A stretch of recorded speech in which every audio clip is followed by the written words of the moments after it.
So when you think back on Hope Harbor, and it was, to me, we met each other at church, when you were here, but I didn't really know you other than hey, you're one of Stephanie's girls, and stuff like that. And so what I want you to think back on is in your time here at Hope Harbor, is there anything that you look back on and you go, man, I really love that. I really love that piece at Hope Harbor. I loved the school. It was fantastic.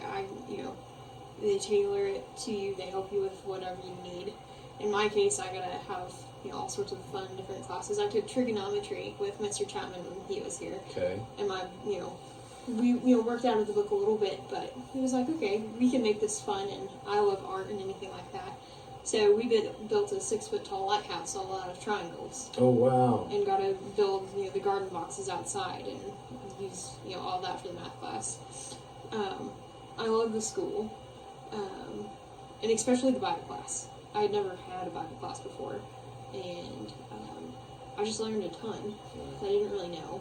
And it helped my walk with Jesus, and I got to go home and I could share, hey, look at this. This is super cool. I didn't realize was able to connect the dots. Yeah. Between a lot of different stories. I'm trying to think what other things. I actually liked the running club. Okay. People that knew me when I was here, at first I was not a fan. I was a little bit resistant to it, and I was like, I'm not going to run.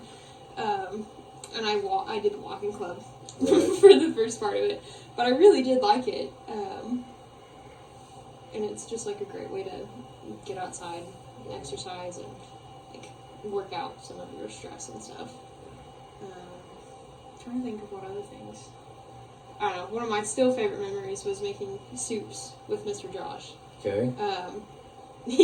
That was always just super fun. We would try all sorts of... Yeah, I was about to say, soups with Josh sounds like a creative experiment. It was always great. And that was, something you could kind of work towards and, help in the kitchen, which I love to cook too. Well, that's great. All the different pieces, and on their own, they may not seem that significant, as far as a run club. That may not seem that significant to maybe somebody who's just learning about what goes on out here, or, getting to do a very creative project for your math may not seem that exciting, but when you put all that stuff together, I would guess that at the end of the day, you felt very accomplished. I did. You felt very accomplished, and you got to stand back and be proud of what you were doing. And that's powerful for anybody. And so, that's one of the neat things that we get to have here at Hope Harbor is and you mentioned, having that individual and kind of tailored, and, that's the benefit of not having 300 people out here, is we have some flexibility, and we can tailor some things, and that's neat to hear about Mr. Chapman coming up with that project for you. I know he's quite a woodworker, and so that could be, I could see that being really fun with him. We did all sorts of projects with him. Yeah. I still have, we did this whole assembly line project with every single student, and we made a bunch of toy cars out of wood. And that was probably by far my favorite thing I did in school. Huh. Well, that's pretty neat.